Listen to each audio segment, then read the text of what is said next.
morning to you, ladies and gentlemen. You're welcome to this newscast. We begin with the headlines.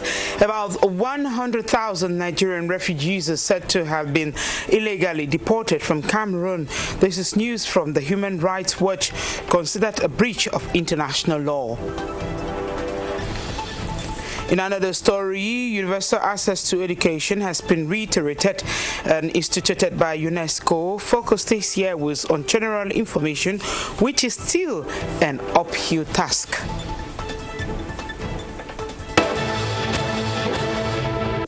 Those were our headlines. Once again, you're welcome to this newscast.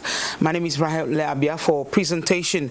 Human Rights Watch says some 100,000 Nigerian refugees have been illegally deported from Cameroon.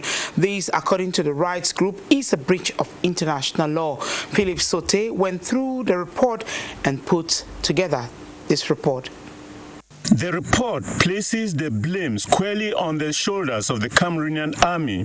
They are accused of aggressively screening newly arriving Nigerians at the border, subjecting some to torture and other forms of abuse, and containing them in far-flung and underserviced border villages. The UN Refugee Agency goes further to say that the policy of blocking asylum seekers from accessing protection has made it easier for Cameroon to deport them. According to the report, expulsions since 2015 were one of the largest illegal forced repatriations it has seen in recent years and were in flagrant breach of global and Cameroonian law. Boko Haram militants have killed tens of thousands in their fight to carve out an Islamist state in northeastern Nigeria. The violence has forced hundreds of thousands to flee, many across the border into Cameroon, Chad, and Niger. Cameroon signed a treaty in March with Nigeria and the United Nations High Commission for Refugees to ensure that all refugees returned are voluntary, but the rights group Human Rights Watch says Cameroon's violations has continued. Nigeria, for its part, is currently struggling to cope with millions of people dependent on emergency relief for food, shelter, and medicine. Cameroon, on the other hand, has not been at ease containing the thousands of refugees who escaped the Boko Haram insurgency, taking refuge, especially in Minawao, North Cameroon. Preparations into competitive public examinations are carried out in different forms. While some go for extra classes, others go for handouts to help them through the examination.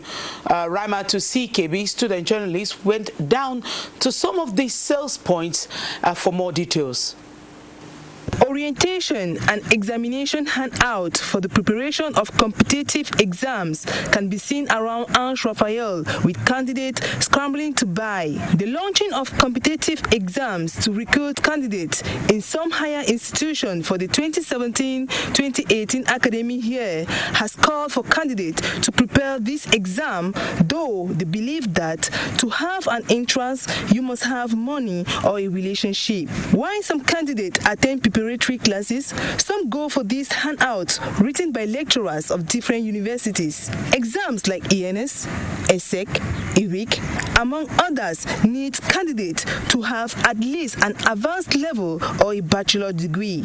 According to this vendor, business is timid because of the late launching of these exams and the absence of customers to buy. He added that these handouts are very important because it reveals the past questions of various exams and its answers. I'm trying to buy a book which can help me to prepare for my exam, to my concours for the ENS of Marwa. I want to do the concours because my goal is to be a teacher.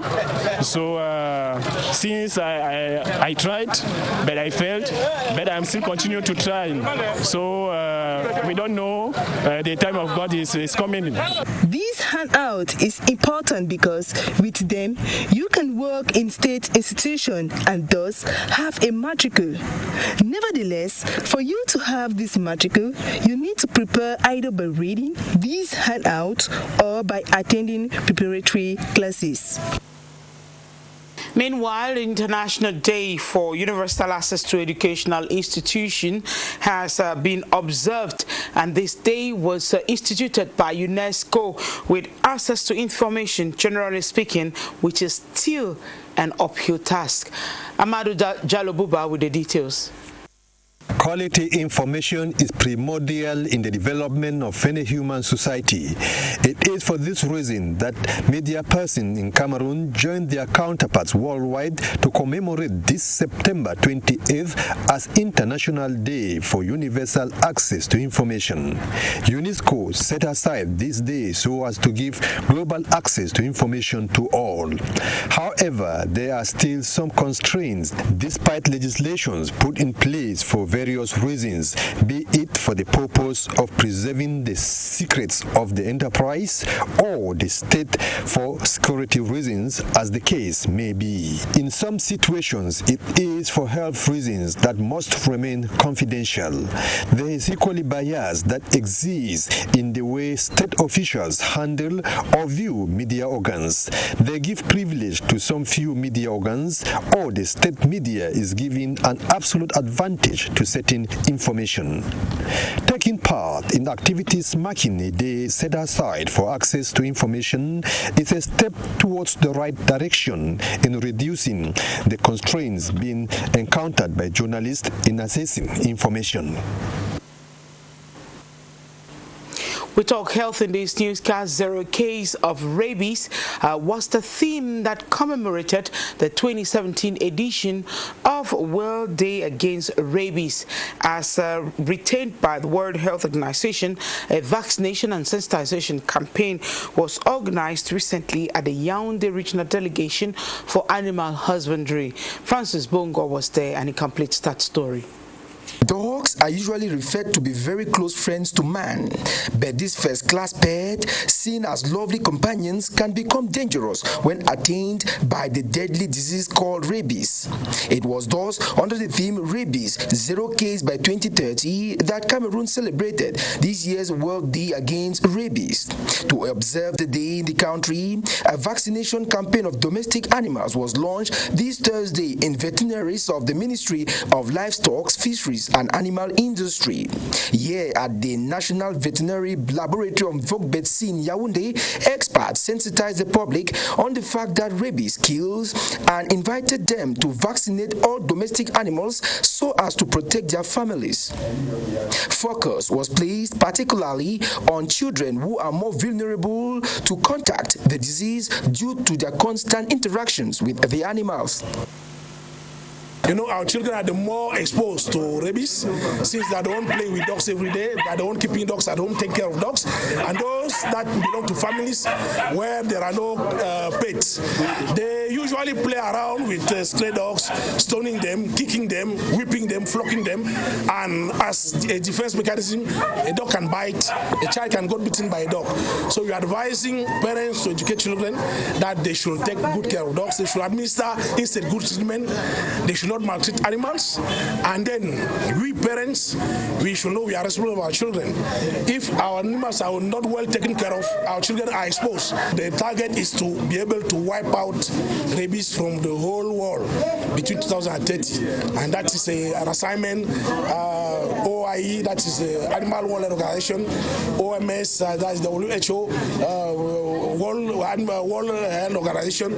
They came together to give themselves that assignment, and they are sensitizing all the national and international opinion that we should all mobilize ourselves to fight against rabies. Being for more than a year without a dog receiving vaccines is very risky, and some parents are aware of this danger. Rabies they are very dangerous disease in community, and when you have dogs and you live with children, anything can happen at any time. It becomes very dangerous if your dog is not vaccinated. So once you vaccinate your dog, you are at least free of certain dangers. If beaten, rabies can be contracted by all warm-blooded mammals, including man and other animals.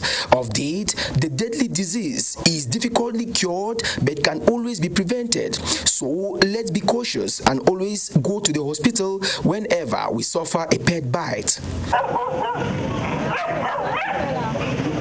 A similar campaign took place here in Douala, and of course we'll be having details in the course of this newscast. Municipal authorities from some councils in the littoral and southwest region have been drilled on social waste management in Kongsamba.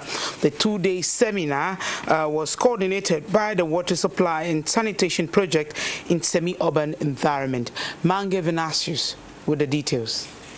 Council authorities from some areas in the littoral and southwest regions came together in a workshop to acquire skills in the management of solid waste in their municipalities. This capacity building specifically concerns the upgrading of the skills of the technical staff of the municipalities involved in solid waste management operations in Kumba and Kongsamba urban councils, alongside Manjo, Banga, Lum and Mamfe councils. Coordinated by the Water Supply and Sanitation Project in Semi-Urban Environment, this project has the duty to supply a stock of materials to 19 councils to enable them collect, transport and manage solid waste. These equipment are made up of 33 tractors, 161 garbage dumpsters or tippers and other security equipment. Participants confirmed having been drilled on the question of solid waste management. The seminar was quite an enriching one, given that we have had this fundamental problem of waste management in councils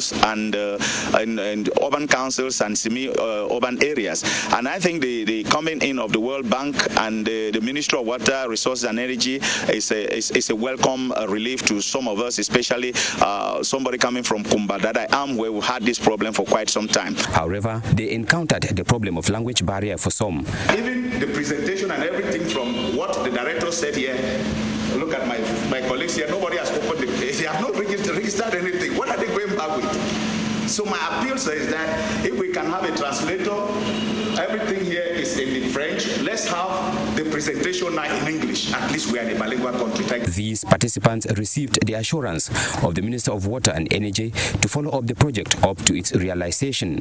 A call was made to the councils to be given equipment to appropriate and conduct a rational and rigorous management of the equipment. The two-day workshop from the 25th to the 26th September took place at the Kongsamba Urban Council to support the municipalities for a better management of their heritage. The Cameroon National Road Transport Trade Union is expanding its activities in the northern regions of Cameroon to supervise the activities in Tuboro subdivision. A management team was recently installed to oversee a new opened SNTRC Bureau. This was under the leadership of the National Vice President Al-Aj Yunusa Isa Marwa. Williams Amuawa with the details. The activities of lorry drivers in Tuburu in the north region of Cameroon has been visible for a long time. The number of these road transporters keep increasing since the launch of road transportation from Ngaoundéré to Mundu. Fighting against unconventional practices in the sector, the poor state of roads and the harassment drivers face from men of the underworld are the principal objectives of the Cameroon's National Road Transporters Union. To the SNTRC, it is all about enabling road transporters and other stakeholders to work hand in gloves. Some presidents here from different transporter syndicates decided to come together in order to work as one. We have come to install cell members of Tuburu. All the transporters are expected to respect and rally behind the president. With the implementation of a cell in this subdivision, the non-respect of loading and offloading deadline, plus the establishment of false documents for transit will be a thing of the past. You all know that to cross the borders, you meet 4 elements. 1. Customs, which verifies document. 2. BGFT, which confirms. 3. The gendarmerie, which certifies. And lastly, the police, which guides you to cross the borders. The other administrative units have little or no protocol to follow. And we wish that from this moment, that which the Prime Minister signed be fully respected. We also expect that all those engaged in this sector should put this on. We call it formal agent, and they would facilitate your crossing the borders. Usumanu Bel Belaji and his team are ready to get afield in this zone that breaks the boundaries between three countries, Cameroon, Chad, and the Central African Republic. I count on collaborating with administrative and traditional authorities, customs, forces of law and order, and other stakeholders. I would also help the drivers when the need arises. The newly installed team of Tuburu, led by the National Vice President of SNTRC, proceeded to meet administrative and traditional authorities, forces of law and order, not leaving out custom authorities.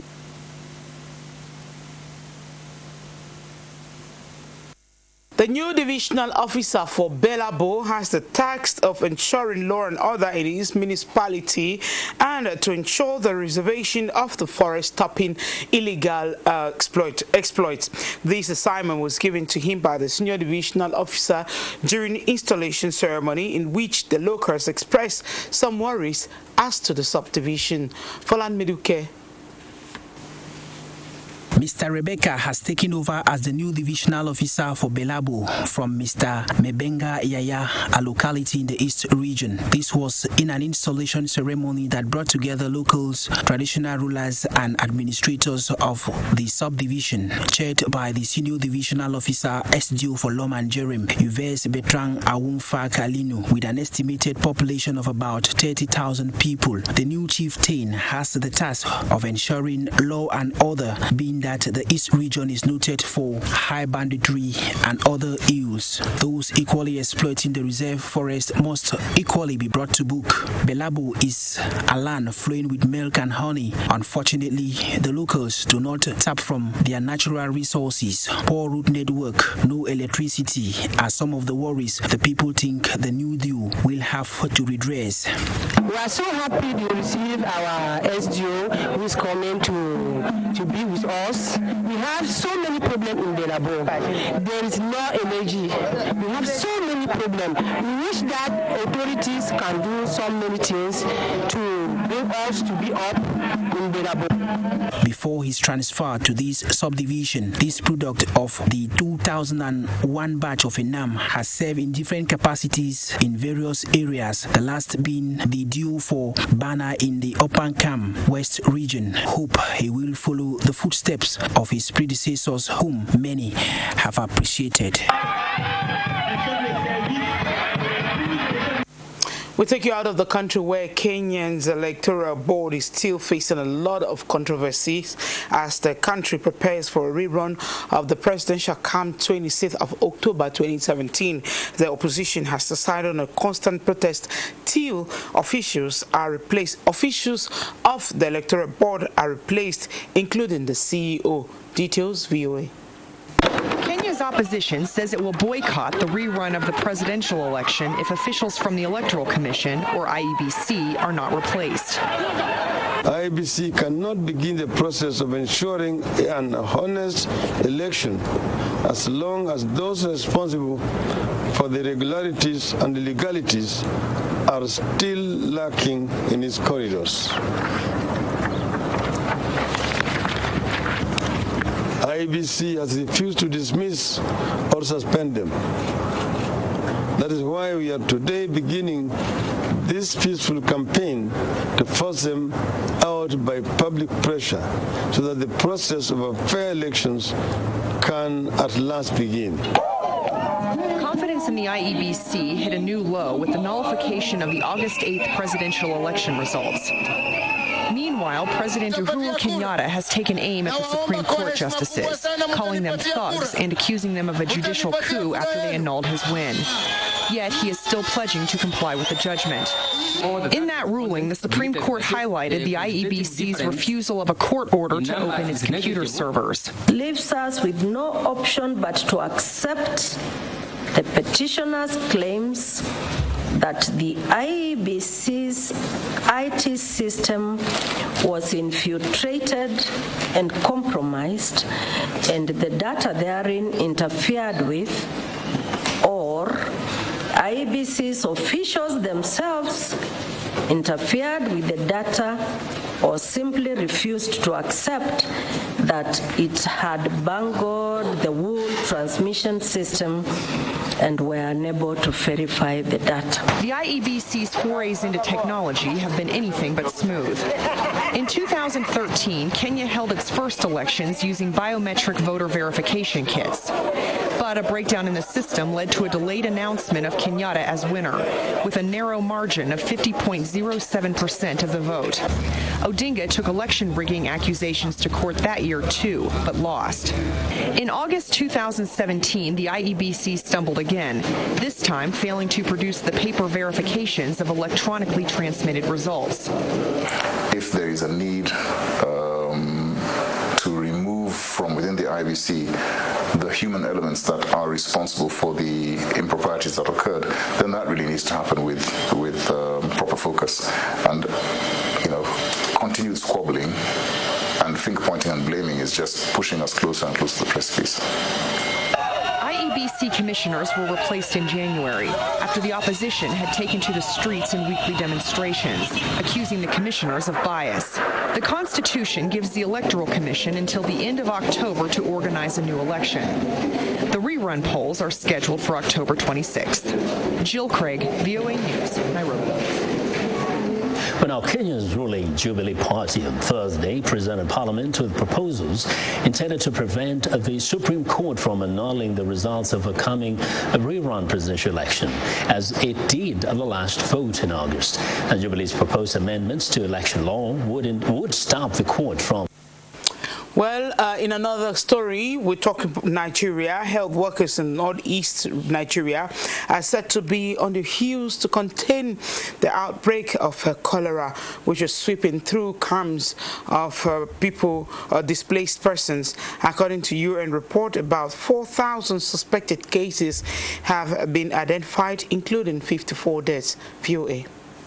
Including 54 deaths. The UN says about 1.8 million people have fled their homes due to Boko Haram violence or food shortages, and nearly 3/4 of them are now in cholera hotspots. Médecins Sans Frontières says while the outbreak started in Maiduguri, the capital of Borno State, the number of cholera cases is increasing rapidly in the nearby town of Monguno and Dikwa. A major vaccination campaign by UNICEF is currently underway to prevent the epidemic from spreading further.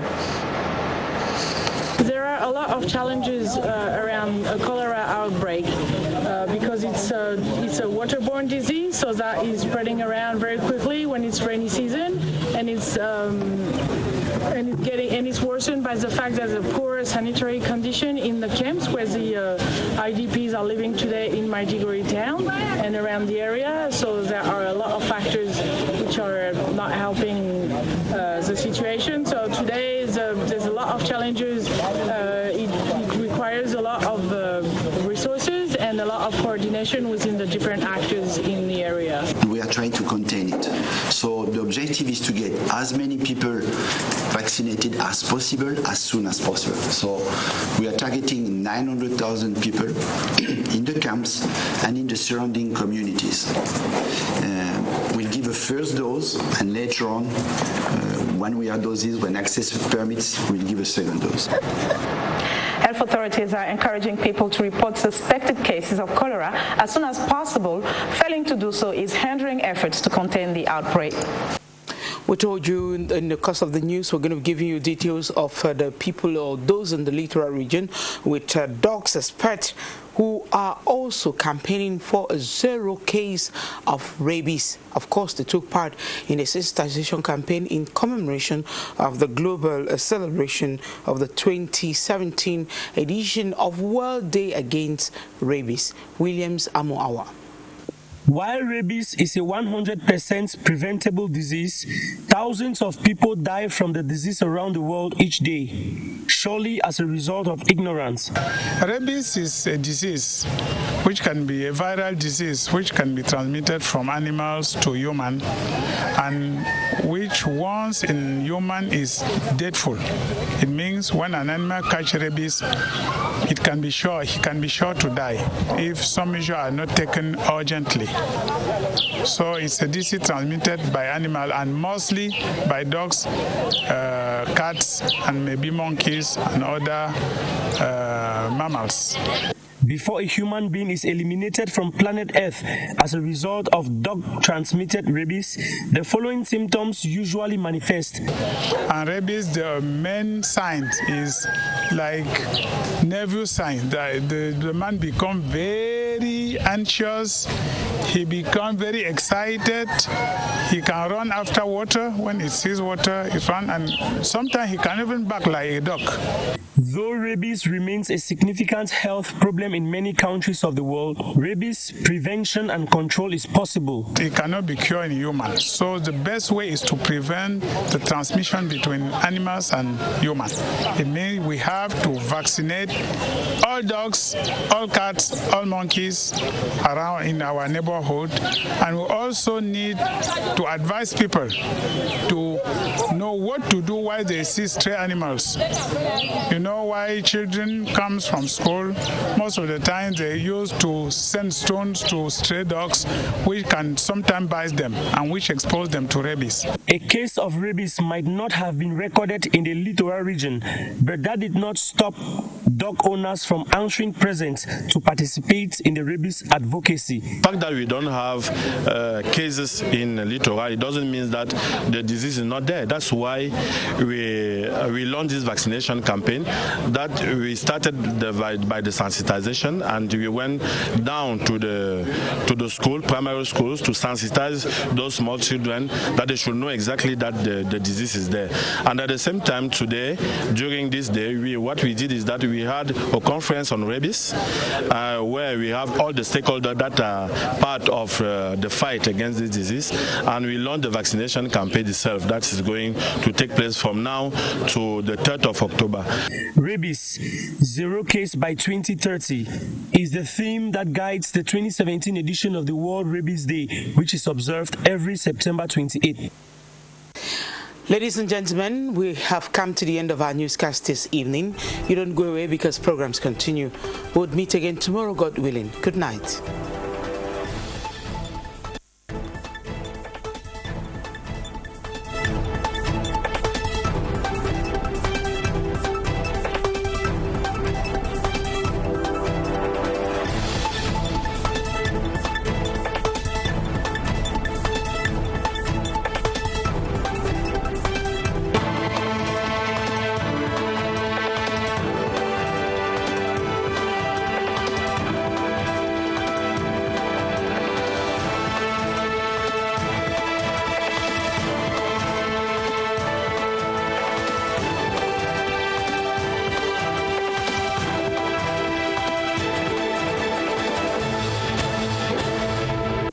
With Nextel,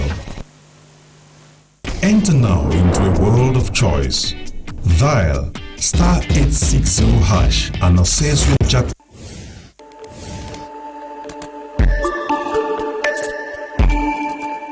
With Nextel, enter now into a world of choice. Dial *860# and access your Jackpot Pro package.